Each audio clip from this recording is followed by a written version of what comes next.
Hello दोस्तों, कैसे हो आप लोग। स्वागत है आपका ग्लूमी इवनिंग्स यूट्यूब चैनल पे। अगर आप इस चैनल पे नए हो तो मेरी चैनल को सब्सक्राइब कर लीजिए और मेरी दूसरी वीडियोस भी देखिए, आपको मज़ा आएगा। आज की स्टोरीज एक कंपाइलेशन वीडियो है। अब तक की सबसे डरावनी कहानियाँ मैंने इस वीडियो में इंक्लूड की है, तो उम्मीद करता हूँ कि आपको ये स्टोरीज पसंद आएगी। तो चलिए बढ़ते हैं अपनी कहानियों की तरफ। मेरा नाम महेश है और मेरी उम्र 36 साल की है।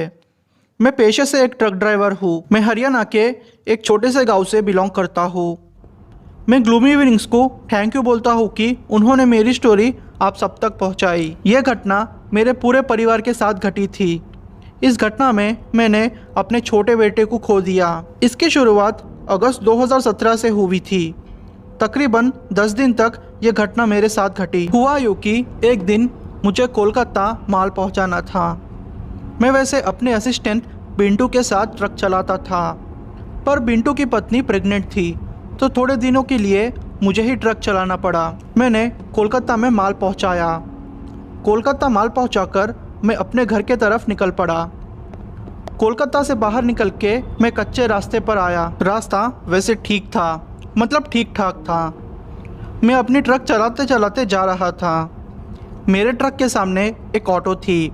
तकरीबन 2 किलोमीटर तक उस ऑटो वाले ने मुझे साइड नहीं दी। मैं वैसे ही चलाने लगा। मैं जब हरियाणा से कोलकाता माल पहुंचाने आया तो मैं रास्ते में सोया नहीं था और कोलकाता से भी माल डालकर डायरेक्ट निकल चुका था।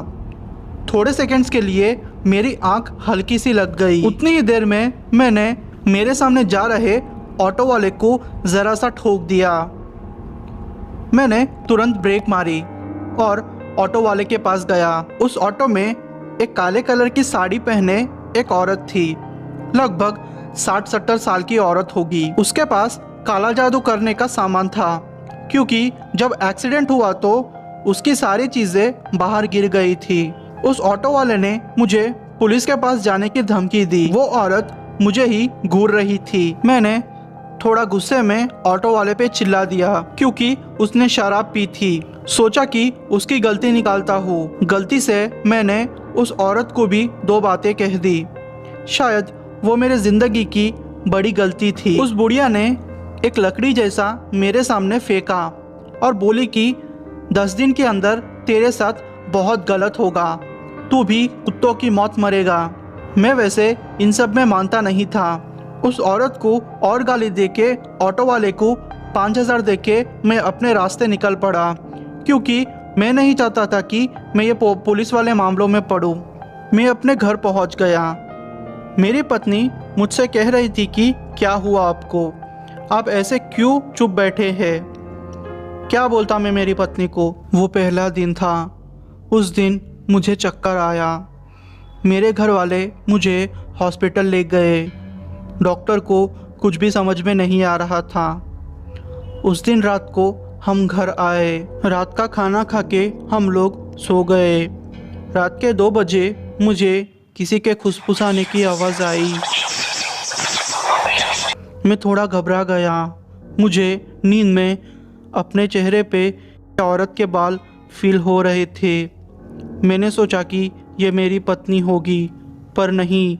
जब मेरी आँख खुली तो कोई नहीं था और मेरी पत्नी सोई हुई थी। दूसरी रात और तीसरी रात को भी ऐसे ही चलते रहा। चौथी रात के दिन रात के 3:30 बजे मेरी आँख किसी के पैरों की आहट से खुली। कोई औरत सफ़ेद साड़ी में मेरे चक्कर काट रही थी। जैसे ही मैं उठा वो गायब हो गई। मैंने सोचा मैंने पक्का सपना देखा है। मैं उस बूढ़ी औरत की बातों के बारे में भूल गया था। मैंने मेरी पत्नी से यह सब कुछ शेयर किया, पर उसने भी कहा कि उसने ऐसी कोई आवाज़ नहीं सुनी और शायद मैं सपना देख रहा था। 7वीं रात के दिन हद ही पार हो गई। रात के 12 ही बजे थे। मैं गहरी नींद में सोया हुआ था। मुझे मेरे हाथ पे अचानक से दर्द होने लगा। मैंने मेरे हाथ को उठाने की कोशिश की, पर नहीं उठा पाया।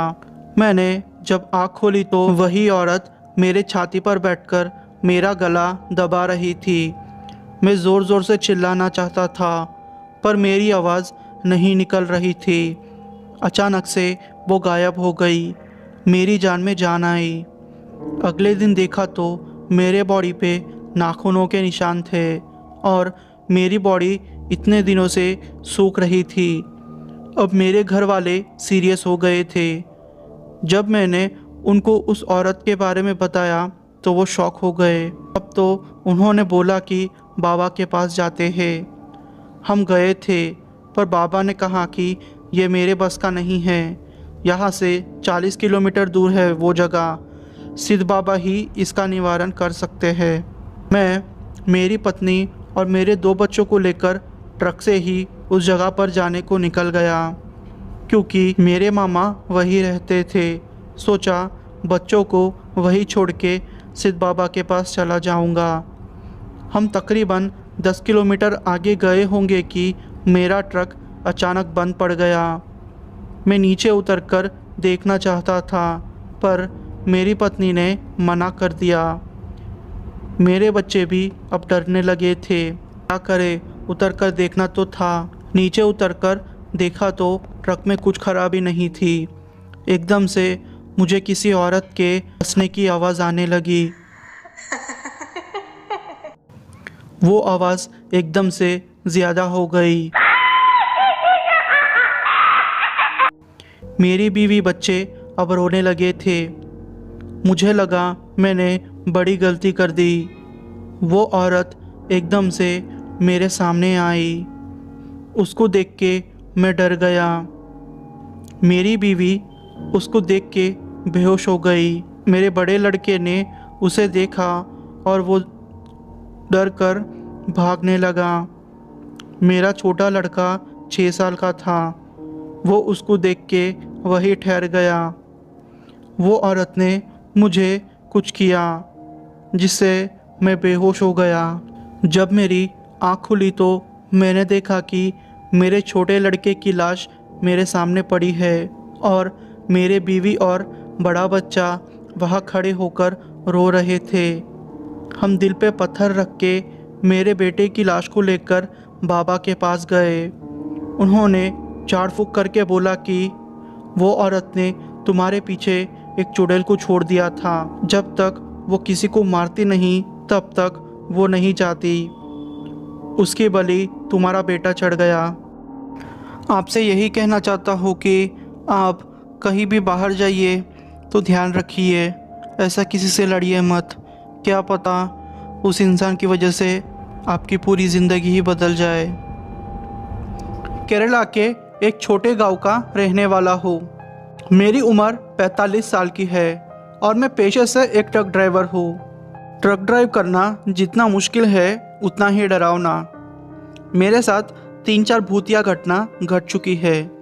उनमें से एक घटना ऐसी थी कि वो मैं कभी भूल नहीं सकता। मेरे साथ मेरे असिस्टेंट मुदस्सिर चाचा काम करते थे। वो मुझसे 10 साल बड़े थे। ये बात जनवरी 2020 की है। हमें पंजाब माल पहुंचाना था। हमारे सेठ जहां हम काम करते थे वो थोड़े गुस्से वाले थे, इसलिए हम टाइम पे ही माल पहुंचा देते थे या फिर उससे पहले। उस रात को माल लोड करके मैं और मुदस्सिर चाचा दोनों पंजाब के लिए निकल गए। वैसे थोड़ी थोड़ी ठंड जैसा मौसम था। रास्ता भी साफ था क्योंकि हमने हाईवे पकड़ी थी। रास्ता 3 दिन का था। हम लोग का पहला दिन तो अच्छे से गुजर गया। बाद में हम लोग पंजाब अच्छे से पहुंच गए। 3 दिन के बाद हम लोगों ने वहां पहुंचकर रेस्ट किया। दूसरे दिन शाम को हमें घर के लिए निकलना था क्योंकि पंजाब से माल फिर से लोड करके केरला भी जाना था। चाचा बोले, अरे महेश, थक गए हो क्या? मैं बोला, हाँ चाचा, मुझे थोड़ी थकान जैसा महसूस हो रहा है। हम लोग उस रात को ट्रक में ही सो गए। दूसरे दिन हम लोगों ने पंजाबी खाना खाया और थोड़ा पंजाब में घूमा। घूमने के बाद शाम तक हम लोग हमारे ट्रक के पास आ गए। वहाँ एक पंजाबी ढाबा था। शाम में थोड़ा खाना खा के हम लोग अपने घर के लिए निकल गए। हमें 3 दिन में पहुंचना था। हम लोग थोड़ा आगे गए होंगे कि हमारा ट्रक अचानक बंद पड़ गया। इंजन में कुछ गड़बड़ी लग रही थी। रात भी काफ़ी हो चुकी थी। मैंने चाचा को बोला कि चाचा, आप ट्रक का दरवाज़ा बंद करके अंदर ही रहिएगा, मैं कोई मैकेनिक को लेके आता हूँ। वो बोले, बेटा ज़रा संभाल के जाना। मैंने देखा कि वहाँ से एक कार गुजर रही थी। मैंने उस कार वाले से लिफ्ट मांगी। मैं मैकेनिक के पास पहुँचा। मुझे 1 घंटा लगा वहाँ पहुँचने तक। मैं जब मैकेनिक को वहाँ लेके पहुँचा तो चाचा सोए हुए थे। जब मैकेनिक ने चेक किया तो बोला कि टाइम लगेगा। जब मैंने ये बात मेरे सेठ से कही तो वो गुस्सा हो गए, जैसे कि ट्रक खराब मैंने ही किया हो। उन्होंने ये बोला कि 2 दिन में आ जाना, वरना नौकरी से निकाल दूंगा। मैकेनिक बोला कि कल शाम तक ट्रक ठीक नहीं हो सकती। मैंने मन में सोचा कि नौकरी तो हाथ से ही गई। दूसरे दिन शाम को जब ट्रक ठीक हो गया तो हम लोग अपने घर जाने के लिए निकल गए। दूसरे दिन शाम तक हमारा सफ़र अच्छे से चल रहा था। हमें एक आदमी मिला। उसने ट्रक रोकने का इशारा किया। मैंने सोचा रास्ता सुनसान है, शायद ये चोर हो सकता है। मैंने सोचा कि अगर कुछ गड़बड़ी लगी तो निकल जाऊंगा, इसलिए मैंने ट्रक तो रोक दिया, पर ट्रक की इंजन चालू थी और दरवाज़ा भी बंद रखा। वो आदमी मेरे पास आया और बोला कि उसे कुछ आगे छोड़ दे, हम लोग। दिखने में ठीक ठाक लग रहा था। मैंने उसे बिठा लिया और मुदस्सिर चाचा ने भी हाँ कह दिया। पर जैसे ही वो आदमी ट्रक चढ़ा और थोड़ा आगे गए, उसने बोला कि भाई साहब, मैं यहीं उतर जाऊंगा, ट्रक रोक दीजिए। मैंने बोला, क्या हुआ भाई? वो बोला, कुछ नहीं, बस यही उतरना था मुझे। पर वो जगह नहीं थी जो उसने चढ़ते वक्त बोली थी। मैं भी थोड़ा घबरा गया, पर फिर भी ज़्यादा ध्यान दिए बिना मैं आगे बढ़ने लगा। अचानक से ट्रक में मोगरे के फूल की खुशबू आने लगी। मैं सोच में पड़ गया कि ये खुशबू कहाँ से आने लगी। थोड़ा आगे गए होंगे कि चाचा कुछ खुशफुसा रहे थे।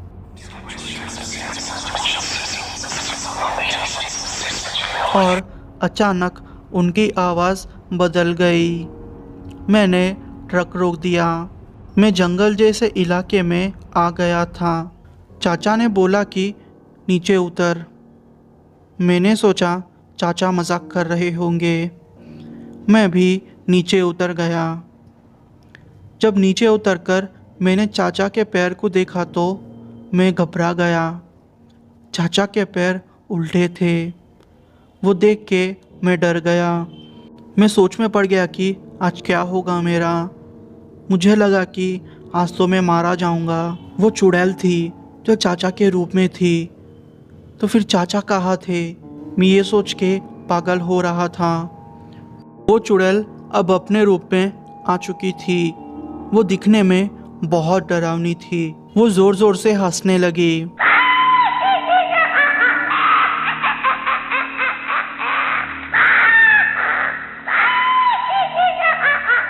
मैं कुछ बोलता, उसने उससे पहले मेरे मुंह पे उसके नाखूनों से वार कर दिया। मैं तो खून से लथपथ हो चुका था। वो बोली, तेरी हिम्मत कैसे हुई मेरे इलाके में आने की? अगली बार आया तो मार डालूंगी तुझे। उसने मुझे धक्का मारा और मैं वहीं गिर पड़ा। जब मेरी आँख खुली तो मैं हॉस्पिटल में था। तब मुझे मेरे पत्नी से ये खबर मिली कि चाचा मर गए हैं और उनकी लाश कटी फटी हालत में एक पेड़ पे लगी हुई पुलिस को मिली। डिस्चार्ज होते ही मैं पंडित जी के पास गया। वो बोले कि मैकेनिक लेने गए थे तो चाचा ने एक पेड़ के पास जाके टॉयलेट किया था। चुड़ैल वही रहती थी। उसकी वजह से चुड़ैल को गुस्सा आ गया। उसने चाचा को वही मार दिया और ट्रक में मांस देख के वो चाचा का रूप लेके तुम्हें मारने आ गई। तुम्हें वो मारने ही वाली थी, पर तुम भगवान की कृपा से बच गए। मेरा झाड़ फूँक किया गया और पंडित जी ने मुझे काला धागा दिया और बोला कि तुम अब ठीक हो जाओगे पूरी तरीके से। तब जाके मैं ठीक हो पाया। हेलो दोस्तों, मेरा नाम रघुनाथ है और मैं तेलंगाना के छोटे से गांव का रहने वाला हूँ। मेरी उम्र 40 साल की है और मैं पेशे से ट्रक ड्राइवर हूँ। मेरे एक असिस्टेंट है, उनका नाम हरीश अन्ना है। हम दोनों मिलके ट्रक चलाते हैं। मैं ग्लूमी इवनिंग्स को थैंक यू कहना चाहता हूँ कि उन्होंने मेरी स्टोरी को सबके साथ शेयर किया। यह घटना मेरे साथ निज़ामाबाद से औरंगाबाद जाते हुए घटी थी। आज भी वो घटना को याद करके मेरे रोंगटे खड़े हो जाते हैं। यह घटना मेरे साथ जनवरी 2010 में घटी थी। हुआ यूँ कि मुझे औरंगाबाद माल पहुंचाना था, पर उससे पहले मुझे माल आंध्र प्रदेश के गुंटूर में पहुंचाना था। उस दिन सुबह मैं और हरीश अन्ना दोनों मिलके गुंटूर की ओर निकल पड़े। भले ही जनवरी का महीना था, पर ठंड एकदम कड़ाके की थी और सुबह होते ही कोहरे की वजह से ज़्यादा नहीं दिखता था। सफ़र कुछ दिनों का था। हम लोग गर्म कपड़े लेके निकले थे। हम लोग गुंटूर पहुंच गए। हमें वहाँ माल लोड कर लिया। हमने वहाँ माल उतार दिया। फिर हमारे सेठ का फ़ोन आया कि हमें तुरंत वहाँ ऑफिस में पहुँचना होगा। हम लोग माल उतार के फिर हमारे ऑफिस निकल गए। वहाँ हमें दूसरा ऑर्डर मिला था जो कि कोपरगांव पहुँचाना था। हम लोग वो माल भी लेकर औरंगाबाद की ओर निकल पड़े। आप लोग जो ट्रक ड्राइवर है उनको पता होगा कि ट्रक ड्राइवर की ज़िंदगी में जब काम होता है तो बहुत होता है और आराम के नाम पे कुछ नहीं मिलता। हम लोग तकरीबन 2 बजे निज़ामाबाद पहुँचे। वहाँ तक पहुँचते पहुँचते देर हो गई थी। ठंड बहुत पड़ रही थी, मानो अगर बाहर निकलेंगे तो हमें जमा देगी। हमारे ट्रक के दरवाजे से हवा अंदर आ रही थी। मैंने एक छोटा कपड़ा लेके वहाँ दबा दिया और गरम कपड़े पहन लिए। हम लोग निज़ामाबाद से थोड़ा आगे निकलकर अशोक सागर के रास्ते आगे बढ़ रहे थे। नदी के पानी की वजह से ठंड और ज़्यादा हो गई थी।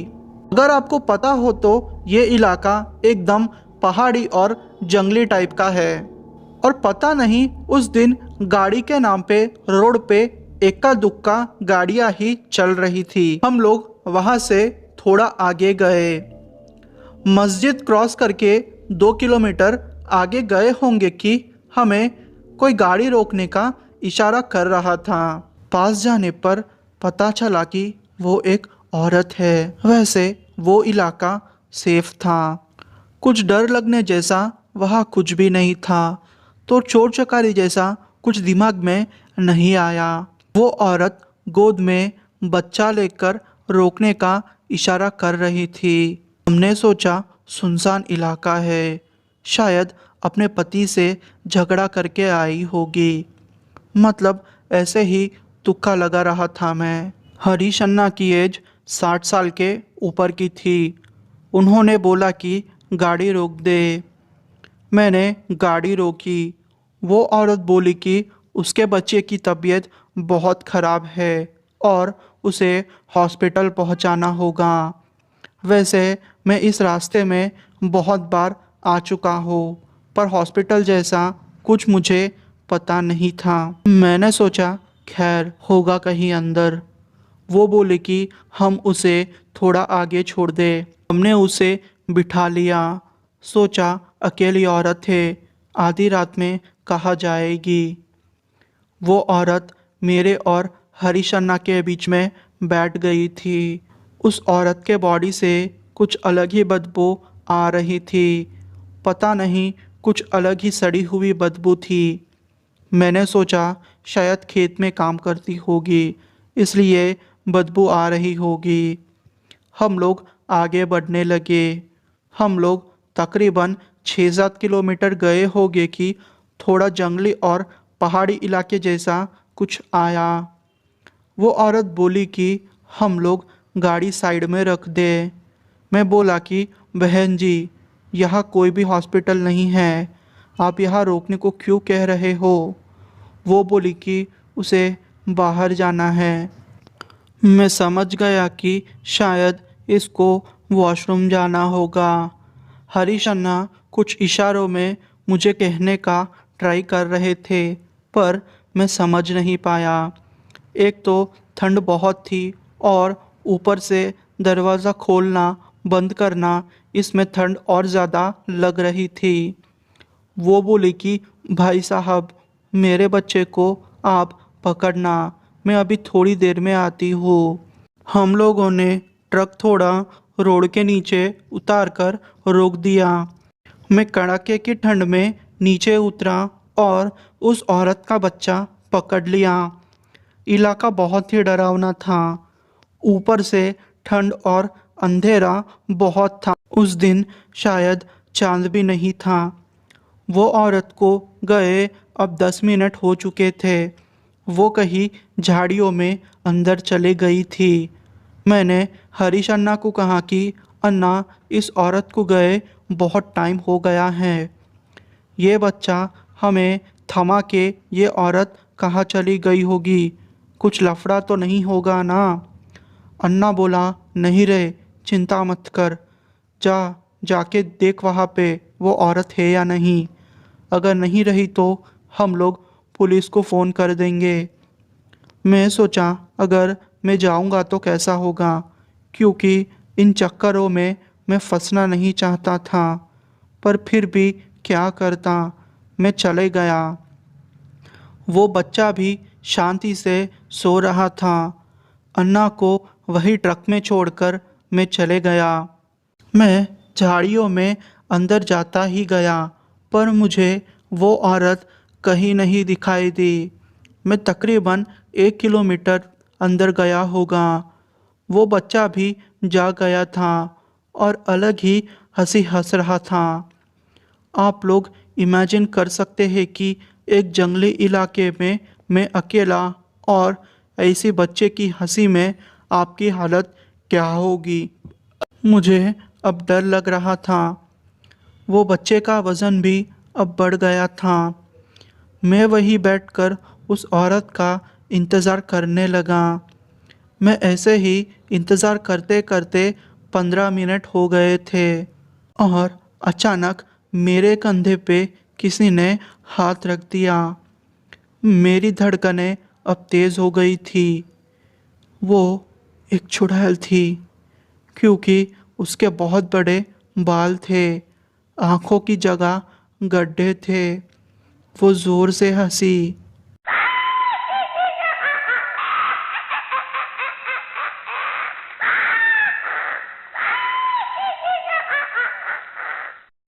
वो बच्चा भी अब धीरे धीरे बड़ा होकर एक बकरी के बच्चे जैसा हो गया था।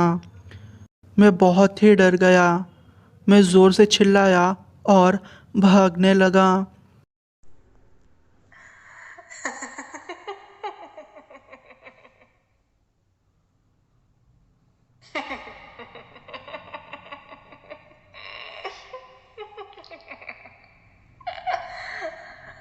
उस औरत ने मुझे पकड़ लिया।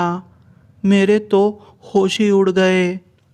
मैं बेहोश ही होने वाला था, क्योंकि आप इमेजिन नहीं कर सकते, पहले तो कंधे पर हाथ रख देना और फिर ऊपर से इतनी डरावनी आधी रात में चुड़ैल को देखना। मैंने सोचा आज मैं मारा जाऊंगा। वो औरत हंसते जा रही थी। मैं भागने लगा। मैंने शायद उतना स्पीड से कभी नहीं भागा होगा। वो औरत मेरे पीछे दौड़ती हुई आ रही थी, पर मैं रास्ता भटक गया था। जब मैंने पीछे मुड़कर देखा तो वो औरत मेरे पीछे आ रही थी। उसने मेरा सर पकड़ लिया और मेरे बाल उसके हाथ में आ गए थे। मैं जान बचाकर वहाँ से रोड तक आ गया। ट्रक में अन्ना नहीं थे। अचानक से अन्ना की आवाज़ जंगल से आने लगी। मैं ना चाहते हुए भी अन्ना के लिए जंगल में चले गया और थोड़ा अंदर जाके देखा तो वो औरत अन्ना के पैर को खा रही थी। अन्ना शायद मर गए थे। वो कुछ नहीं बोल रहे थे। वो औरत एक झटके में मेरे पास आई और मेरे गाल पे नाखून मार के गायब हो गई। वो देख के मैं बेहोश हो गया। दूसरे दिन मेरी आँख खुली तो मैं अपने ट्रक के पास था और अन्ना मेरे पास ही पड़े हुए थे। उनकी एक टांग से बहुत खून बह रहा था और आधा खाया हुआ था उनका पैर। हम लोगों ने पुलिस को फ़ोन किया। तकरीबन 2 हफ्ते तक हम लोगों को हॉस्पिटल में ही रखा गया। डिस्चार्ज होते ही हम लोग घर पहुंच गए। घर पहुंचने के बाद हम दोनों का झाड़ फूँक किया गया और बाबा ने बोला कि वो औरत एक खतरनाक चुड़ैल थी। वो आप दोनों को मार डालती, पर शायद आपकी किस्मत बहुत अच्छी है जिसकी वजह से आप दोनों की जान बच गई। उन्होंने हमें एक लाल धागा दिया और कहा कि इसे हमेशा पहन के रखना और गलती से भी उस रास्ते पर कभी मत जाना, क्योंकि उस चुड़ैल ने आप लोगों का खून चख लिया है। अगर आप फिर से उस रास्ते पर जाओगे तो ये लाल धागा भी आपको बचा नहीं पाएगा। आपकी मौत हो सकती है। उस दिन से हम लोगों ने ट्रक ड्राइविंग छोड़ दी। हम लोग मजदूरी का काम करते हैं। ललित भाई के दोस्त मुकुल के पापा के साथ घटी ये घटना बहुत ही भयानक है। तो कहानी शुरू होती है मुकुल के पापा के साथ। वो एक ट्रक ड्राइवर थे। उनके साथ बहुत सी घटनाएं घटी, पर एक ऐसी घटना घटी जिसने उनके होश उड़ा दिए। वो गुरुवार की रात थी। उनको उत्तर प्रदेश में माल पहुंचाना था, तो वो यूपी के लिए माल लोड करने लगे। माल लोड करते करते रात के 11:30 बज चुके थे। वैसे बहुत देर हो चुकी थी और उनके साथ भी कोई नहीं था। उन्हें अकेला ड्राइव करना था, तो वो नेशनल हाईवे जो कि हरियाणा से यूपी के लिए पड़ता है, वो उस रास्ते जाने लगे। रास्ता साफ था। उनका सफ़र भी अच्छे से कट रहा था। ड्राइव करते करते बहुत रात हो गई थी। जब उन्होंने घड़ी में देखा तो रात के 12:36 का टाइम हो रहा था। वो टाइम देखने के बाद थोड़ा आगे गए होंगे कि उनको थोड़ा आगे कुछ चमकता हुआ रोड के बीचों बीच दिखाई दिया। उन्होंने गाड़ी रोक के जब गौर से देखा तो वो एक लोटा था जो कि चमक रहा था, मानो वो जैसे सोने का बना हो। वो उतरकर उसके पास गए। जब वो उसके पास पहुँचे तो उन्हें कुछ भी नहीं दिखा, लेकिन अभी तो उन्होंने लोटे को देखा था। अचानक से लोटा गायब पाकर वो सोच में पड़ गए, पर बाद में वो बिना ज़्यादा सोचे गाड़ी में बैठकर गाड़ी स्टार्ट करने ही वाले थे कि कांच पर किसी ने खटखटाना शुरू कर दिया। जब उन्होंने देखा तो वहाँ एक लड़की और एक आदमी दोनों थे जो लिफ्ट मांग रहे थे। उन्होंने फिर सोचा कि रात का टाइम है और बेचारे कहाँ भटकेंगे और मेरा भी कुछ किराया बन जाएगा। उन्होंने उन दोनों को बिठा लिया और वो लोग आगे बढ़ने लगे। उन्होंने पूछा कि तुम लोगों को कहाँ जाना है, तो वो लड़की ने बोला कि बस थोड़ा आगे तक जाना है। मुकुल के पापा ने एक बात नोटिस की कि वो लड़की के हाथ में जो थैली थी उसमें से अजीब सी स्मेल आ रही थी। वो लड़की बीच में ही बैठी थी और वो आदमी दूसरी तरफ के खिड़की के पास। जैसे ही वो थोड़ा आगे गए होंगे कि मुकुल के पापा ये देखकर चौंक गए कि वो आदमी अब ट्रक में नहीं था। तब उन्होंने जब उस लड़की से पूछा कि वो आदमी जो तुम्हारे पास बैठा था वो कहाँ गया, वो लड़की बोली कि वो तो कब का उतर गया। उनको थोड़ा शक हुआ। तभी उस थैली में से नींबू जैसा कुछ बाहर निकला और हवा में तैरकर उनके पास आने लगा। उससे बचने के लिए मुकुल के पापा झुक गए और तभी उनका ट्रक कंट्रोल से छूट गया और वो घने पेड़ों के पास जाके टकरा गए। वो आधी बेहोशी में थे। उन्होंने देखा कि वो लड़की उनको घसीटकर एक पीपल के पेड़ के पास लेकर जा रही है और ज़ोर ज़ोर से हंसने की आवाज़ आने लगी। वो आवाज़ वो लड़की कर रही थी। वो आधी बेहोशी में ही अपने ट्रक के पास भागकर चले गए, लेकिन हंसने की आवाज़ नहीं रुक रही थी। हंसने की आवाज़ लगातार आए जा रही थी। गाड़ी में कुछ कपड़े पड़े थे जो कि शायद साफ सफाई के लिए थे। उन्होंने उनके आसपास छोटा कपड़ों का घेरा बनाया और थोड़ा डीजल छिड़ककर उसमें आग लगा दी। तभी एक जोर की आवाज़ आई। तू कितनी देर बच पाएगा इससे? वो मन ही मन गुरु नानक देव जी का ध्यान करने लगे। तभी उन्हें ऐसा लगा कि कोई उनको कुछ कहने की कोशिश कर रहा है, जैसे कि पगड़ी का प्रयोग कर, पगड़ी का प्रयोग कर। तभी उन्होंने अपनी पगड़ी उतारकर उसे चूमा और वह आग के घेरे में डाल दिया। तभी चीखने चिल्लाने की आवाज़ आई। आवाज़ ऐसी थी कि औरत और मर्द एक ही बार एक साथ बोल रहे हो। तभी पीपल का पेड़ ज़ोर ज़ोर से हिलने लगा और आवाज़ आई कि मेरा एक्सीडेंट इसी जगह पे एक ट्रक ड्राइवर ने किया था। तब से मैं हर ट्रक ड्राइवर से बदला ले रही हूँ। आज तेरा नसीब अच्छा है कि तेरे गुरु ने तुझे बचा लिया, वरना आज तो तू मारा जाता। फिर वो वही सारी रात ऐसे ही बैठे रहे। सुबह होने पर वो पुलिस स्टेशन गए और उनको अपनी हालत बताई। फिर अपनी गाड़ी ठीक करवाकर वो माल पहुंचाकर वापस आ गए। मेरा नाम रमेश है और मैं राजस्थान का रहने वाला हूँ। मेरी उम्र 42 साल की है। मैं एक ट्रक ड्राइवर हूँ। मैं अपनी ज़िंदगी से खुश था। मेरा गुजारा अच्छे से चल रहा था। वैसे मैं आपको बता दूं कि मैं कभी पूजा अर्चना कुछ भी नहीं करता था। मैं समझता था कि भगवान भूत कुछ नहीं है। इसकी वजह से मुझे काफ़ी डांट भी मेरे पापा से पड़ चुकी थी। पर एक ऐसी घटना घटी जिसने मेरी ये सोच को गलत साबित कर दिया। बात 2018 जून की है। मुझे गुजरात के अहमदाबाद में माल पहुंचाना था। रास्ता तकरीबन 600 किलोमीटर का था। मैं वैसे अजमेर में रहता हूँ। शाम को सारा माल लोड करके खाना खा के मैं अहमदाबाद के लिए निकल गया। मेरा सफ़र अच्छे से चल रहा था।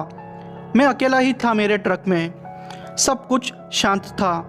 रोड पे एका दुक्का गाड़ियाँ जा रही थी। बहुत मज़ा आ रहा था। दूसरे दिन दोपहर तक मैं अहमदाबाद पहुंच गया था। सारा माल वहाँ पहुँचाकर मैं अपनी बीवी बच्चों के लिए कुछ खरीदी करने के लिए चला गया। सारी खरीदी करके मैं रात को वहाँ से एक ढाबे से खा के निकल गया। मैं बहुत खुश था क्योंकि माल टाइम पे पहुँच गया था और मैंने अपनी बीवी बच्चों के लिए ख़रीदारी भी की थी।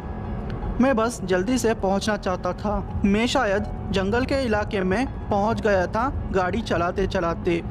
मैं कच्चे रास्ते पे आ गया था। अब थोड़ी आगे सुनसान इलाके में मुझे एक औरत दिखाई दी जो कि गांव वालों के जैसे सादे कपड़ों में थी। उसने गाड़ी रोकने का इशारा किया। मैंने सोचा शायद उस औरत को कहीं जाना होगा। मैंने गाड़ी रोक दी। उस औरत ने कहा कि सामने कुछ जानवर है। मैंने देखा कुछ कुत्ते थे। मैंने उनको भगाया और कहा कि आप चली जाए, अब कुछ नहीं है वहाँ पे। उस औरत ने कहा कि आप मुझे मेरे घर तक छोड़ दीजिए, मुझे बहुत डर लग रहा है। मैं नहीं जाना चाहता था, पर पता नहीं क्यों उस औरत की बातों में मुझे कुछ अच्छा सा लगने लगा। उसकी बातें मुझे बहुत अच्छी लगी और मैं ट्रक को रोड के नीचे लगाकर चला गया। मैंने उसे उसके घर के आगे छोड़ दिया और कहा कि मैं अब चलता हूँ। उस औरत ने कहा कि आप अंदर आ जाओ, आप थके हुए लग रहे हैं और थोड़ा आराम करके आप चले जाना। मैं मना करना चाहता था, पर पता नहीं क्यों मैंने उसको हाँ कह दिया। मैं उसके घर के अंदर उसके साथ चला गया। घर पे बस एक दिया जल रहा था। वो औरत शायद अकेली थी। उसने मुझे पानी पिलाया और कहा कि आप थोड़ा आराम कीजिए, मैं अभी आई। वो अंदर दूसरे रूम में चली गई और मैं खाट पे लेट गया और पता नहीं कैसे मैं सो गया। मुझे नींद में किसी की आवाज़ सुनाई दे रही थी। मैं तुरंत ही जाग गया। जब मैं उठकर देखने लगा तो मैं एकदम से चौंक गया था। 3-4 औरतें मुझे कोई लाल घेरे में रखकर मेरे चक्कर काट रही थी। मुझ पर सिंदूर मिर्ची और पता नहीं क्या क्या चीज़ें रखी हुई थी। मैं समझ गया था कि ये लोग इंसान नहीं हैं। आज मुझे भूतों पर विश्वास हो गया था। वो औरतों के माथे पर कुछ काला टीका लगा हुआ था और उनका चेहरा भयानक था। पूरी बॉडी पर सिर्फ खून ही खून था। वो मेरे हाथ की उंगली से खून निकालकर पी रही थी। वो देखकर तो मैं बहुत डर गया। आज मैंने सोचा कि मैं अब तो मारा जाऊंगा, मरता क्या नहीं करता। अब क्या करता। मन ही मन मैं माँ दुर्गा को याद करने लगा। ज़ोर ज़ोर से माता का नाम जपने लगा। एक औरत ने मुझे मेरे मुंह पे थप्पड़ मारा पर मैं नहीं रुका। पर जपते जपते मुझे क्या हुआ मुझे कुछ पता ही नहीं चला। मैं बेहोश हो गया। अगले दिन मेरी आँख खुली तो मैं जंगल में था। वहाँ ना कोई घर था ना औरतें थी। बस मैं कमज़ोर पड़ा हुआ था। मेरे हाथ में से खून बहना भी बंद हो गया था। मेरा ट्रक 2 किलोमीटर जाके मुझे मिला।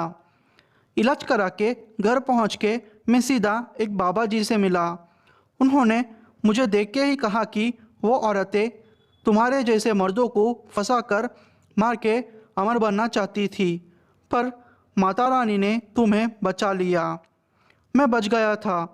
माता रानी की मेहर सी जिससे कि मैं बच गया था। तब से मुझे भगवान और भूतों पर विश्वास होने लगा। मैं आपको सिर्फ एक ही बात बताना चाहता हूँ कि हमेशा अपने भगवान पर विश्वास रखें, वरना एक ऐसा भी दिन आएगा कि आपकी मदद करने के लिए कोई नहीं रहेगा।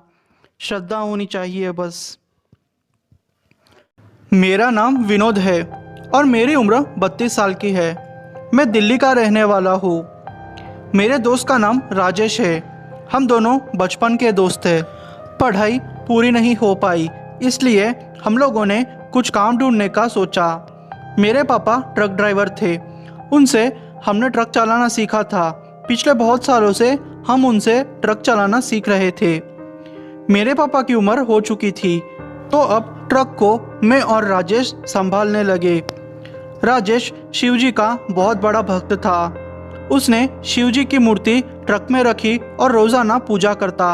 हम लोग सारा काम करते थे। एक दिन हमें असम में माल पहुंचाना था।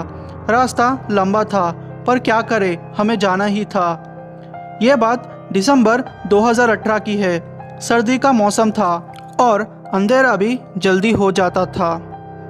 राजेश को मैंने फ़ोन कर दिया था, तो वो माल लोड करने की जगह पे आया। माल लोड करने के बाद हम लोग रात के 9 बजे निकल गए। रास्ता काफ़ी सुनसान था और वातावरण भी शांत था। हम लोग को कम से कम 3 दिन लगने वाले थे, क्योंकि असम 2000 किलोमीटर दूर था। हम लोगों ने बीच में रोक के चाय पी और थोड़ा नाश्ता भी किया। फिर हम लोग निकल पड़े। हम लोग नेशनल हाईवे से जा रहे थे, तो हमें ज़्यादा दिक्कत नहीं हुई। सब कुछ ठीक चल रहा था। हम लोग तीसरे दिन सुबह 10 बजे तक असम पहुँचे। वहाँ सारा माल उतार दिया हमने। हम दोनों बारी बारी चला रहे थे, तो हम दोनों ही काफ़ी थक चुके थे। हम लोगों ने सोचा क्यों ना शाम तक आराम कर ले और फिर घर जाने के लिए निकल जाए। राजेश बहुत अच्छा दोस्त था मेरा। वो हमारे लिए खाना लाया और हम लोगों ने थोड़ा खाना खा लिया और फिर हम दोनों सो गए थे। ट्रक को हमने एक कोने में पार्क कर लिया था और उसी में हम लोग आराम कर रहे थे। पता नहीं क्यों मुझे अजीब सा सपना आया, जिसमें मैं रात को चल के कहीं जंगल में जा रहा था और मेरे पीछे कोई था। मैं अचानक से उठ गया। उठा तो शाम के 6 बज चुके थे और राजेश भी गायब था। खुद को अकेला पाकर मैं थोड़ी देर के लिए डर गया था। फिर राजेश आया। उसने कहा कि वो ऐसे ही चक्कर मारने बाहर गया था। रात के 8 बजे तक हम लोग वही थे। मुंह धोकर वहाँ एक ढाबे से खाना खाकर हम अपने घर की ओर निकल पड़े। थोड़ा आराम करके हमें अच्छा लग रहा था। मैंने राजेश से कहा, भाई राजेश, आज तू ट्रक चला लियो, मैं कल सुबह चला लूँगा। हमारी रात अच्छे से गुजर गई। दूसरे दिन दोपहर हम लोग रुके और कुछ नाश्ता किया। नाश्ता करके हम लोग निकल गए। रात हो चुकी थी। हम लोग सफ़र कर रहे थे। हम लोग थोड़े गांव जैसे इलाके से गुजरे। गांव क्रॉस करके हम लोग खेतों जैसे इलाकों से गुजरने लगे। हमें कोई औरत चलते दिखाई दे रही थी। वो कहीं आगे चल रही थी। हम लोगों ने उसे क्रॉस कर लिया। फिर थोड़ा आगे गए तो वही औरत हमें फिर से आगे जाते दिख रही थी।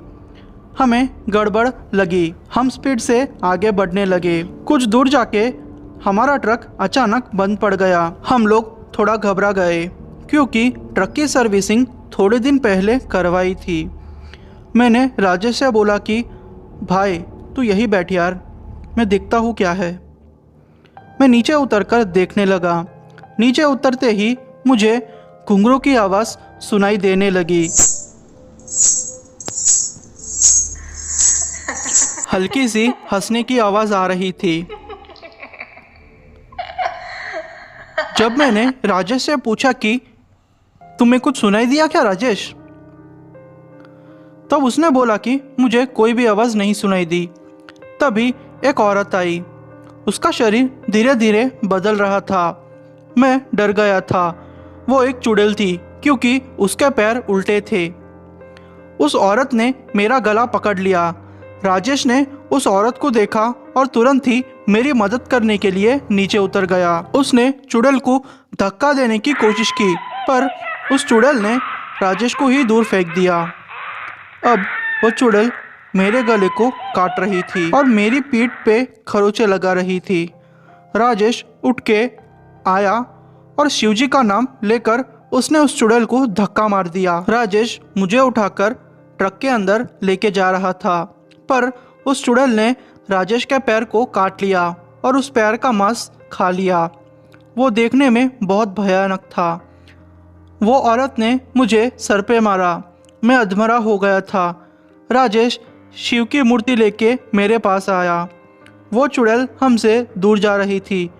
वो बोली, आज तुम बच गए, वरना आज तुम मारे जाते। मैं तब तक बेहोश हो गया था। जब मेरी आँख खुली तो मैं हॉस्पिटल में था और राजेश की तबीयत भी ठीक थी।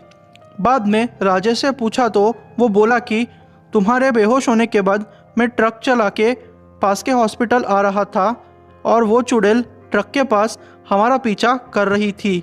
मतलब जैसे मैं ट्रक चला रहा था, पास ही में ही वो चुड़ैल हमारा पीछा करते करते उड़ती आ रही थी, पर कुछ कारण की वजह से वो अंदर नहीं आ पा रही थी। वो चुड़ैल ट्रक का ही पीछा कर रही थी पर कुछ दूर आके वो वापस चली गई। मेरे दोस्त राजेश की वजह से आज मेरी जान बच गई। वो चाहे तो अंदर बैठकर अपनी जान बचा सकता था पर उसने उसकी जान की परवाह किए बिना मुझे बचाया। ये दूसरी कहानी हमारे ही सब्सक्राइबर मयंक भाई ने भेजी है, तो चलिए उनके पॉइंट ऑफ व्यू से कहानी सुनते हैं। हेलो दोस्तों, मेरा नाम मयंक है और मैं हरियाणा के कैथल का रहने वाला हूँ। यह घटना मेरे पापा के साथ घटी थी। यह घटना तकरीबन 20 साल पहले की है। आपको तो पता ही होगा कि 20 साल पहले मोबाइल फ़ोन्स नहीं थे। सिर्फ अमीर लोगों के पास लैंडलाइन मिल जाते थे। मेरे पापा की एक पीसीयू की दुकान थी जहां लोग उनके रिश्तेदारों से बात करने के लिए हमारा पीसीयू इस्तेमाल करते थे। तो होता ऐसा था कि दुकान की वजह से पापा को वहीं सोना पड़ता था। एक रात की बात है जब पापा को आधी रात पानी की प्यास लग रही थी तो पापा उठकर उनके दुकान के सामने बने एक नल के पास पानी पीने के लिए वहाँ चले गए। जब पापा पानी पी रहे थे तो पापा को पायल की धीमी धीमी आवाज़ आने लगी, जो कि थोड़े पल पे तेज़ हो रही थी। वो पायल की आवाज़ पापा के पीछे आकर रुक गई। पापा थोड़ा डर गए। पापा भोलेनाथ जी के बहुत बड़े भक्त थे, तो उन्होंने भोलेनाथ जी का नाम लिया और उन्होंने पीछे मुड़कर नहीं देखा। थोड़ी देर बाद आवाज़ आई, आज तो तू बच गया, अगली बार मारा जाएगा। वो पायल की आवाज़ भी अब धीरे धीरे गायब हो गई। दोस्तों, भले ही ये छोटी कहानी हो, पर इसका कहा हर एक शब्द सच्चा है। हाय दोस्तों, मेरा नाम इरफान है। मैं कश्मीर के एक छोटे से गांव का रहने वाला हूँ। मैं एक ट्रक ड्राइवर हूँ। मेरी उम्र 30 साल की है। मेरी पत्नी सबा की उम्र 25 साल की है। हमारी शादी हुए 3 साल हो चुके थे। हमारी कोई भी संतान नहीं थी, पर आखिरकार बहुत सालों के बाद मैं बाप बनने वाला था। मेरी वाइफ प्रेग्नेंट थी। हम लोग आबादी से दूर हमारे खेतों में एक छोटे से घर में रहते थे, क्योंकि मेरे पिता को खेतों में रहना अच्छा लगता था। मैं उनको छोड़ के नहीं जाना चाहता था, तो मैं उनके साथ रहने लगा। मैं एक ट्रांसपोर्ट कंपनी में काम करता था। कमाई इतनी हो जाती थी कि मेरा गुजारा अच्छे से चल जाता था। यह घटना मेरे साथ जुलाई 2016 में घटी थी।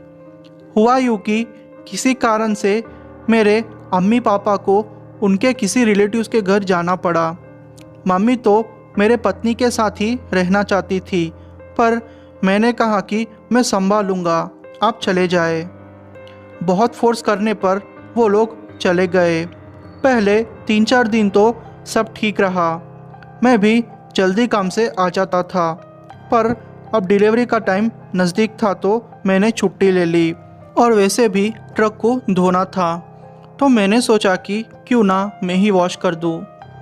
उस दिन मैं दोपहर को ही घर आ गया था। शाम को हम दोनों ने अच्छे से खाना खाया और रात को मैं मेरी पत्नी को सुलाकर सो गया। अचानक रात के 2 बजे मेरी पत्नी सबा की तबीयत खराब होने लगी। मैं थोड़ा परेशान हो गया। मैंने सबा को बोला कि तुम रुक जाओ, मैं गांव से किसी दाई को लेके आता हूँ या फिर कोई नर्स मिल जाए तो लेकर आऊँगा।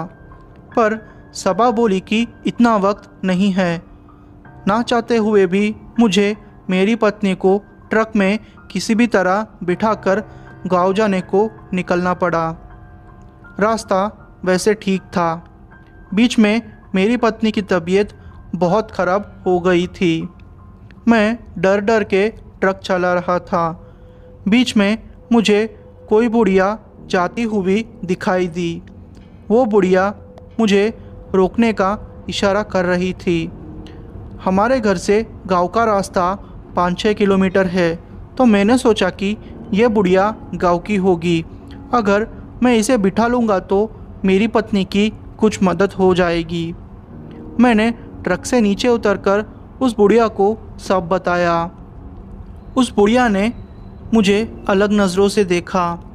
उस बुढ़िया से मुझे अजीब सी बदबू आ रही थी, जैसे सड़े मांस की बदबू। मैंने उस पर ज़्यादा ध्यान नहीं दिया। वो बुढ़िया बोली कि पास में ही उसका घर है, और वो बोली कि वो एक दाई है, और बोला कि मेरे पत्नी की वो डिलीवरी कर देगी। और क्या था, मैं इसके लिए तैयार हो गया, क्योंकि मेरी पत्नी की हालत बहुत ख़राब हो गई थी। जंगल जैसे रास्ते में पास में उस बुढ़िया का छोटा सा घर था। उस बुढ़िया ने बोला कि तुम बाहर बैठो, मैं संभाल लूँगी। मैंने सोचा कि चलो सब ठीक हो जाएगा। मैं चैन की सांस लेने लगा। मुझे लगा कि मैं एक बार अपने अम्मी पापा को ये बात फ़ोन पे बता दूँ। तो मैं अपनी अम्मी को फ़ोन लगाने के लिए उस घर से थोड़ा दूर चले गया। जब मैंने अम्मी को ये बताया कि हमें एक बुढ़िया ने मदद करने को कहा है, तो मेरी अम्मी पहले तो चौंक गई और बोली कि कौन सी बुढ़िया बेटा। मैंने बोला कि गाँव जाते वक्त जो जंगल पड़ता है ना अम्मी, उसी जंगल में उसका घर है अम्मी, वो वाली बुढ़िया। मेरी अम्मी ने मुझे ज़ोर से बोला कि बेटा वो कोई बुढ़िया नहीं है, वो तो चुड़ैल है जो कि छोटे बच्चों को मार के खा जाती है। मैं बोला अम्मी पागल हो क्या आप, क्या पागलों जैसी बात कर रहे हो। अम्मी ने कहा कि अपनी आंख बंद करके आयत पढ़, फिर तुझे सारी बात समझ आ जाएगी। जैसे ही मैंने आयत की पहली लाइन पढ़ी, मुझे अचानक से ठंड लगने लगी। जब मैं पीछे मुड़कर देखा तो वहाँ घर नहीं था और मेरी पत्नी को एक खटिए पे लेटा दिया गया था। वो बुढ़िया अपने चुड़ैल के रूप में आ चुकी थी। उसके पैर उल्टे थे और आंखों की पुतलियाँ गायब थी। उसने कोई भी कपड़े नहीं पहने थे। वो मेरी पत्नी के पेट को चीरकर उसमें से बच्चे को खा रही थी।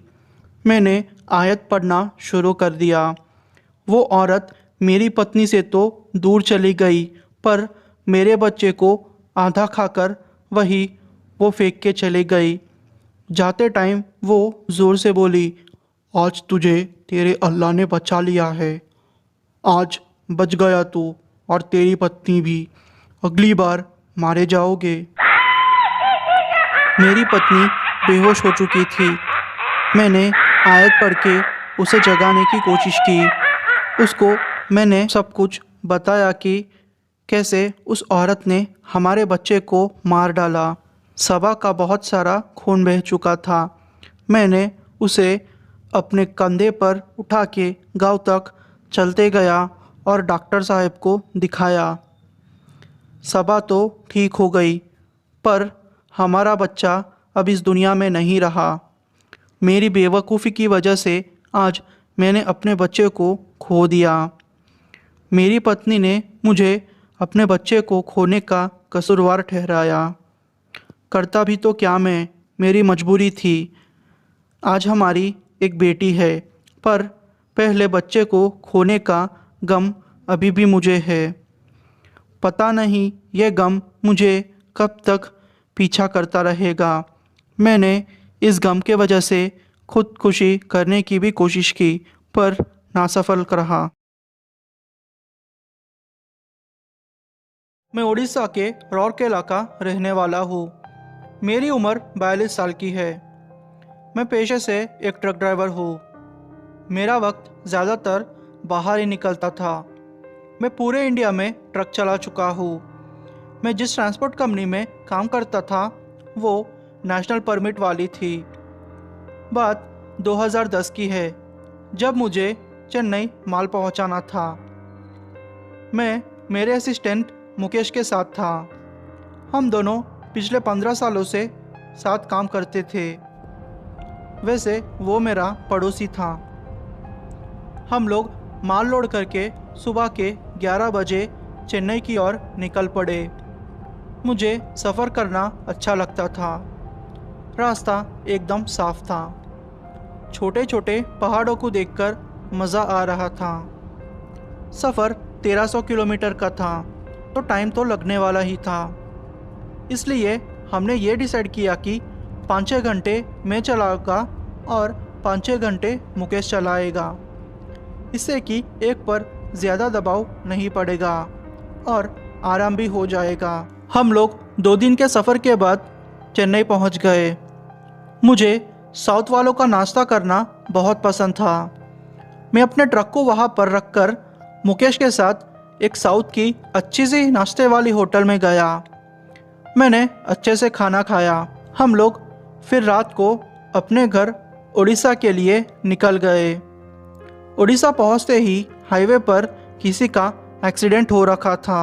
वहां पर लोगों की भीड़ जमा हुई थी। हम लोगों ने साइड पे ट्रक रोक दिया और एक्सीडेंट को देखने के लिए चले गए। एक कार में पति पत्नी दोनों की मौत हो चुकी थी और दूर दूर उनका सामान पड़ा था। शायद वो शादी की शॉपिंग करके अपने घर जा रहे थे। पुलिस भी आई थी। वहाँ भीड़ से थोड़ा दूर मुझे एक छोटा सा पाउच दिखा दिया। मुझे उसमें कुछ चमकता हुआ दिखाई दे रहा था। मैंने उस पाउच को छुपके से ले लिया। शायद ये मेरी लाइफ की सबसे बड़ी गलती थी। मैंने उस पाउच को ले लिया और घर की ओर निकल पड़ा। थोड़े दिनों की मुझे छुट्टी थी। उस पाउच में से मुझे एक कीमती घड़ी मिली और एक छोटा सा सोने का हार मिला। वो देख के मैं चौंक गया। मैंने सोचा अब मैं ये रख लूँगा। मैंने उसमें से वो हार अपनी पत्नी को दे दिया। वो खुश हो गई और वो घड़ी मैंने पहनना शुरू कर दिया। पहले 2-3 दिन सब कुछ ठीक था और तीसरे दिन रात को मेरी नींद एक आवाज़ से खुली। वो आवाज़ घुंघरू की थी, जैसे कि कोई नाच रहा हो। मैं एकदम से उठ गया। पता नहीं मुझे अचानक से ठंड लग रही थी। मेरी पत्नी ने मुझे देखा और बोला कि क्या हुआ। मैंने बोला कुछ नहीं, तुम सो जाओ। अगले दिन जब मैं उठा तो सब ठीक था, पर मेरी पत्नी कुछ अलग से मुझसे पेश आ रही थी। वो जैसे मेरी पत्नी नहीं है और कोई और। पर मैंने सोचा कि रात की घटना की वजह से मुझे ऐसा लग रहा है। दिन में अब सब कुछ ठीक रहा। रात होते ही मेरा डर फिर से शुरू हो गया। पता नहीं मेरे साथ क्या हो रहा था। रात के 1:30 बजे मेरी आंख फिर से एक आवाज़ से खुली। वो आवाज़ किसी औरत के रोने की थी। मैंने देखा कि हमारे कबोर्ड के कोने में कोई औरत है और वो रो रही है। वो सुनकर मैं ज़ोर से चिल्लाया। मेरे घर वाले उठकर मेरे पास आए। उन्होंने पूछा कि क्या हुआ तुम्हें। मैंने बोला कि कोई उस कबोर्ड के पास बैठकर रो रहा था। वो एक औरत थी। घर वाले बोले कि उन्होंने कोई भी आवाज़ नहीं सुनी। वो बोले कि तूने कोई बुरा सपना देखा होगा। मैं पसीने से भीग गया था। फिर से दिन में सब कुछ ठीक रहा, पर फिर से उसी रात 2 बजे मैं नींद से उठा। अब घुंघरू की आवाज़ आ रही थी। मेरी आँख खुली, पर जैसे ही मेरी आँख खुली मैं जैसे पैरालाइज्ड हो गया था। मेरे हाथ पर नहीं चल रहे थे। मैं चिल्ला भी नहीं पा रहा था। वो औरत, मुंह उसका खून से लथपथ था। सफ़ेद साड़ी खून से लथपथ थी। वो मेरे ऊपर आकर मेरी छाती पे बैठकर मेरा गला दबाने लगी और बोली कि मेरा सामान दे दे। मैंने सोचा कि मैं आज मर जाऊंगा। मन ही मन हनुमान जी को याद करने लगा। वो औरत गायब हो गई। किसी को बिना कुछ बोले डर के मारे मंदिर में बैठा रहा और वहीं सो गया। अगले दिन उठकर देखा तो मेरे गले पे लाल निशान थे। वो देखकर मैं काफ़ी डर गया। उस दिन मुझे माल पहुंचाना था। लगभग 500 किलोमीटर का सफ़र मुझे तय करना था। मैंने सोचा कि अगर मैं बाहर जाऊंगा तो मुझे अच्छा लगेगा, घर के बाहर रहूंगा तो मुझे अच्छा लगेगा, सफ़र कर लूँगा तो शायद मैं ठीक हो जाऊँ। मुकेश उस दिन मेरे साथ किसी कारण नहीं आया, तो मुझे अकेला ही निकलना पड़ा। मैं माल पहुंचाकर रात के 3 बजे वापस आ रहा था। अब तक कुछ भी नहीं हुआ था मेरे साथ। अचानक एक औरत ने मुझे गाड़ी रोकने का इशारा किया। रास्ता सुनसान था, तो मैंने सोचा कि शायद उसको मेरी मदद चाहिए। मैंने गाड़ी रोक दी और वो औरत बोली कि उसके बच्चे की तबीयत खराब है और वो उसके साथ चल के उसके बच्चे को अस्पताल छोड़ आए।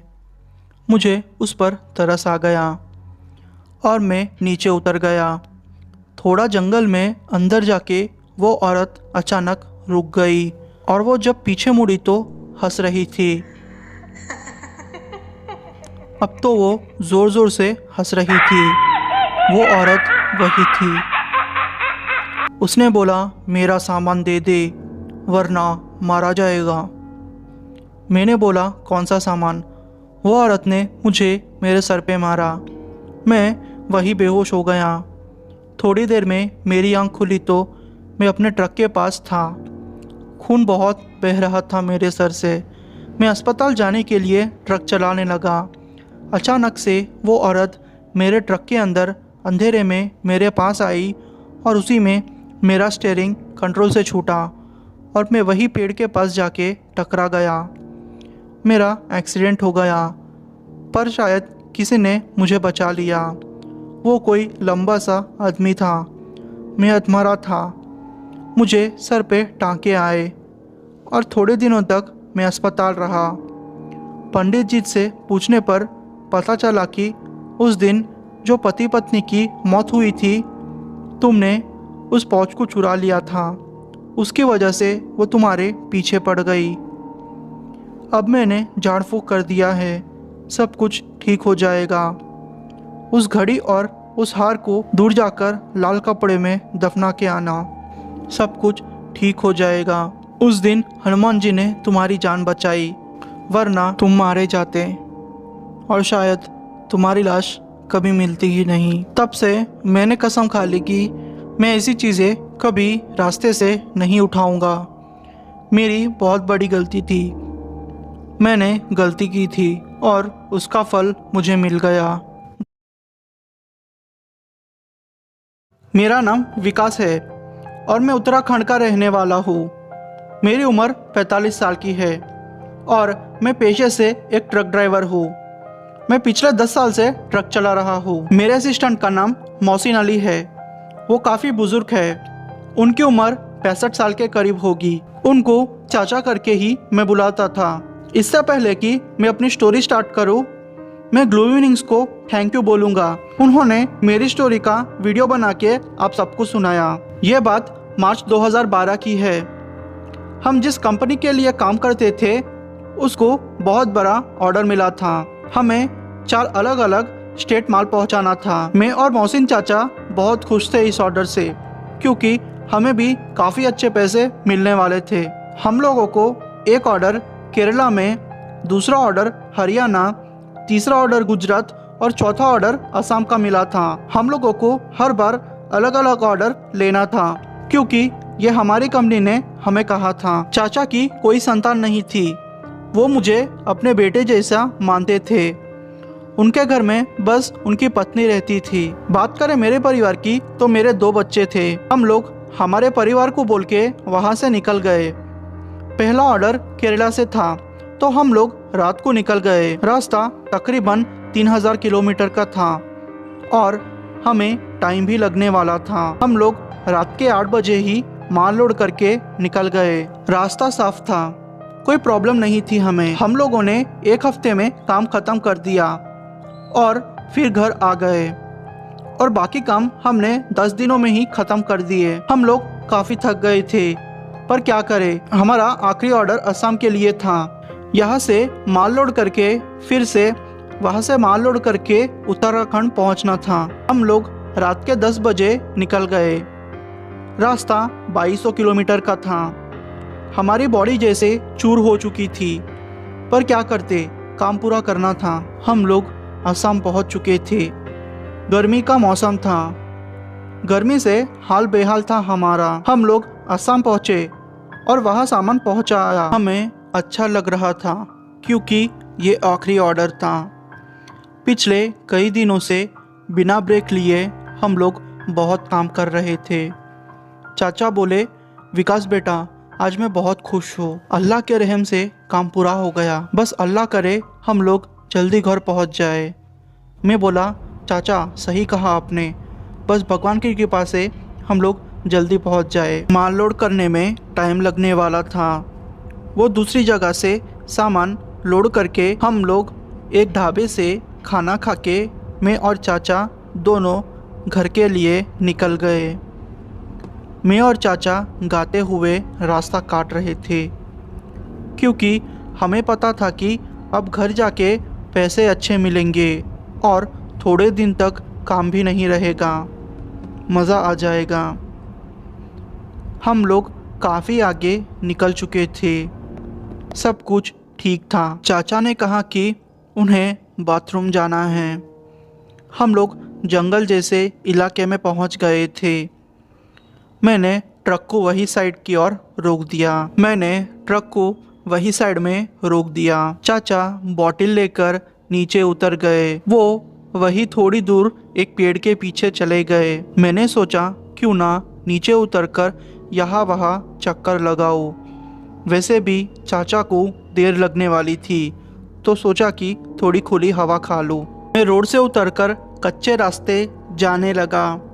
वहाँ मुझे एक लाल साड़ी, सिंदूर और चूड़ियों से भरा एक मटका दिखाई दिया। क्योंकि मटका बड़ा था और मैं अंदर देख चुका था, मैं इन सब चीज़ों में नहीं मानता था और मजाक उड़ाता था। अंदर देखा तो चूड़ियाँ, लाल साड़ी, सिंदूर और बालियाँ भी थी। एक बुझा हुआ दिया भी था। मैं देख ही रहा था कि किसी ने मेरे कंधे पर हाथ रख दिया। मैं एक पल के लिए डर गया था, पर वो चाचा थे। चाचा ने जब मेरे हाथ में लाल सिंदूर लगा हुआ देखा और वो मटका देखा तो गुस्सा होकर बोले, विकास, ये क्या किया तुमने? छोड़ो इसको, अभी के अभी छोड़ो। मैंने बोला, चाचा ये सब कुछ नहीं होता, ये बस अंधविश्वास है। मैंने उस मटके को लात मारी और बोला, चलो चाचा, चलते हैं यहाँ से। शायद ये मेरी बड़ी भूल थी। हम लोग फिर अपने सफ़र के लिए निकल गए। पता नहीं चाचा गुस्सा क्यों थे और उनको पसीना भी आ रहा था। वो बोले, कुछ भी दिखो तो उसे नज़रअंदाज करना। पता नहीं वो ऐसा क्यों बोल रहे थे। तकरीबन 10 किलोमीटर आगे जाने के बाद हमें एक औरत, आदमी और उस औरत के गोद में कोई बच्चा दिखाई दिया। वो हमें ट्रक रोकने का इशारा कर रहे थे। चाचा बोले, बेटा ट्रक मत रोकना, इन लोगों के चक्कर में हमें देर हो जाएगी। मैंने बोला, चाचा आप ये क्या कह रहे हो, ये गलत है, उन्हें हमारी मदद की ज़रूरत है। मैंने ट्रक रोक दिया और उनको बिठा लिया। उनके बॉडी से मरे हुए कुत्ते के मांस जैसी बदबू आ रही थी। मैंने ज़्यादा ध्यान नहीं दिया और उनके बैठने के बाद ठंडी भी बढ़ गई थी। वो बोले, उनको आगे तक हम लोग छोड़ दे। चाचा को मैंने मेरे पास बिठा लिया और वो लोग चाचा के पास बैठे थे। चाचा बहुत डर रहे थे और कुछ बड़बड़ा रहे थे। थोड़ी देर तक सन्नाटा था। कुछ 2 किलोमीटर जाके वो औरत ने चुप्पी तोड़ी और बोली, भाई साहब, यहाँ तो भूत और चुड़ैलों के इलाकों में आप ट्रक चला रहे हो, आपको डर नहीं लगता क्या? मैं बोला, भाभी जी, मैं किसी आत्मा से नहीं डरता, ये सब वहम है, ये बकवास है। उसकी आवाज़ में भारीपन आ गया था। पर थोड़ी दूर जाके वो बोले, यहाँ रोक दो। हम लोगों ने एक सुनसान इलाके में अपना ट्रक रोक दिया। वो नीचे उतरे और बोले कि 1 मिनट, मेरे बच्चे को पकड़िए, हम लोग आते हैं। मैंने सोचा कि ये शायद वॉशरूम के लिए गए होंगे। फिर सोचा क्या करूं, पर सोचा ठीक है। मैंने उनके बच्चे को नीचे उतरकर पकड़ लिया। वो अंदर वही अंधेरे में कहीं चले गए। काफ़ी टाइम तक वो लोग नहीं आए। वो बच्चे का वज़न बढ़ रहा था। चाचा की हालत बहुत ख़राब हो गई थी। अचानक से उनको खून की उल्टी होने लगी। वो बोले, विकास, उस बच्चे को देख। मैंने जब उस बच्चे को देखा तो उसके पैर नीचे तक लटक रहे थे। वो देखकर तो मैं डर गया। वो बोले, बच्चा नीचे फेंक और जल्दी चढ़ जा, वरना हम मर जाएंगे आज। मैंने वैसे ही किया। बच्चे को वहीं फेंक कर मैं ट्रक चढ़ के गाड़ी चलाने लगा। वो औरत और आदमी भागते हुए हमारा पीछा कर रहे थे। आज सोचा कि आज मैं मर जाऊंगा। वो औरत हंसने लगी और बोली कि तुझे मजाक करना अच्छा लगता है ना। तुझे मैं बताती हूँ कि मजाक कैसा होता है। वो बोलकर वो ज़ोर ज़ोर से हंसने लगी। वो औरत एकदम से अंदर घुसी और मेरा कंट्रोल ट्रक से हटा। हमारा एक्सीडेंट हो गया। मेरी आंख हॉस्पिटल में खुली।